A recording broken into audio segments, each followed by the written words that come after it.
So the preferred indifferents are the things that, they don't make a difference to your happiness. They don't make you a good person or a bad person, like wealth, health, having good social status and stuff like that. And then the rejected are their opposites. So poverty, ill health, lower social status, all those sorts of things. And the virtuous person is not going to be indifferent to these in the sense that he doesn't care about them at all. He actually has to use these things because this is what most of our life is made of. And, I'll actually add one other thing there that I didn't bring up, and then I think a lot of people go wrong with when it comes to Stoicism. If you're a Stoic or you're trying to follow Stoic virtue ethics, you don't assume that everybody else is a Stoic. So, you know, um, if I know, for example, like my kids, basically, they're not Stoics at all. They're, one's a teenager and one's in their early 20s, and they'd like to have some money, right? Money's good. One's a college student, so always short on cash. The other one's a high schooler, doesn't make any money. Um, and I don't expect that if they lose access to money, like they lose a job or something like that, that they're not going to view it as a very bad thing, right? And if I want to be virtuous, I can think about, okay, what sort of approach do I have with them? Can I exercise justice? Can I exercise courage? Can I exercise wisdom? And I probably won't be able to make them become courageous, just, wise in this, except by, interacting with them and modeling it. I can't like force them and say, I mean, nobody wants to hear, oh, you lost your job, just a preferred indifferent to have a job. Nobody likes hearing that sort of stuff. But I can apply that in my own case, you know, and I can model that for other people as well. Likewise, I can do that for vices, right? So if I'm greedy, which is a part of being unjust, wanting more than my fair share of things and acting in that way, I'm probably not only going to make myself miserable, I'm also going to make people around me miserable. And I'm going to teach them bad ways to live. And now, I see, you're wearing a Ranger hoodie. Think about the importance in command, right? When you have a hierarchical organization where now, like when I was in the army, we used to make fun of our squad, uh, uh, or no, our platoon leader. We called him Winnie the Pooh. He was a second lieutenant. He was so fat that you couldn't see his pistol belt because his gut hung over. So he clearly was not a temperate person, he wasn't passing PT tests and stuff like that. We thought he was a terrible model. He also didn't know his job. We were combat engineers. He didn't know anything about demolition. And, he was mostly interested in like trying to put a soccer team together. Nobody liked him or respected him. Now, some of that was just personality stuff. Maybe he grew into a good leader, but when you're in charge of people, you kind of have to set an example of temperance, courage.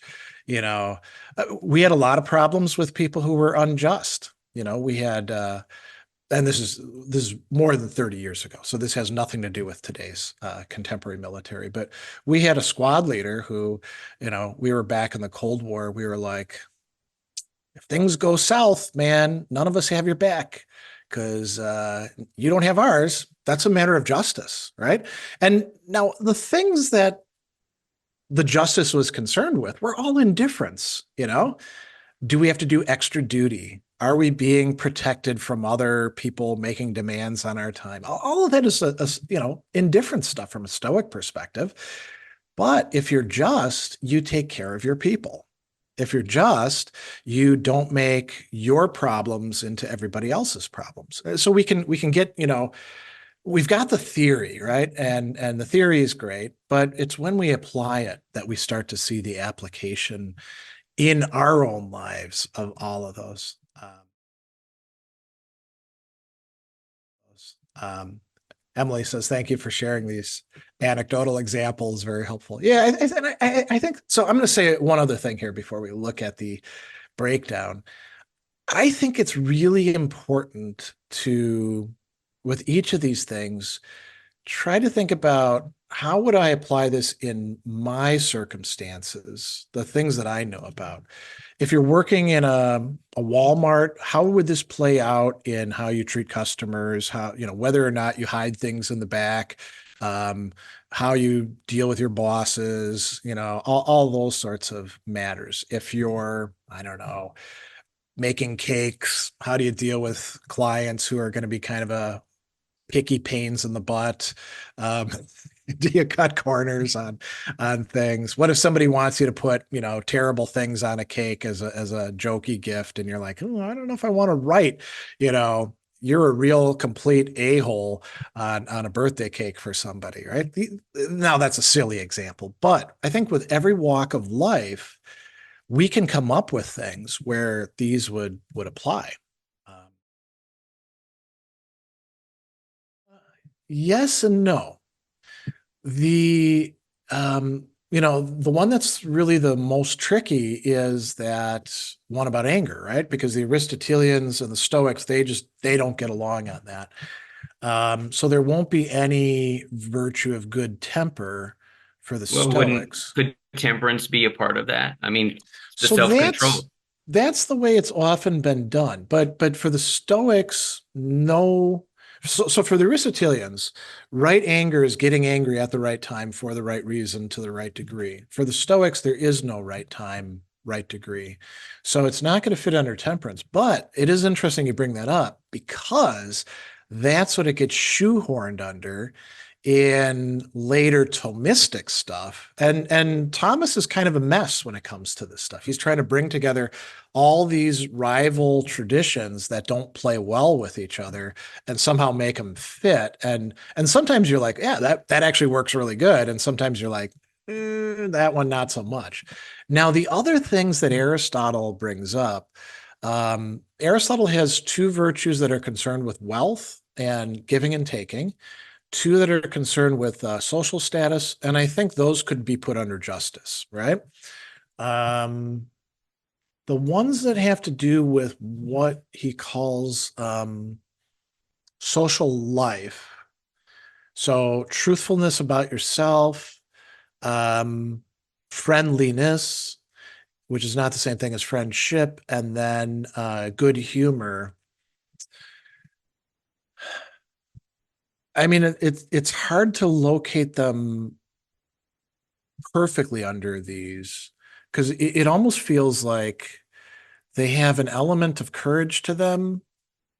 Friendliness definitely does, because friendliness means not cooperating with people when they want you to do shameful stuff, right? So I think that could work under courage.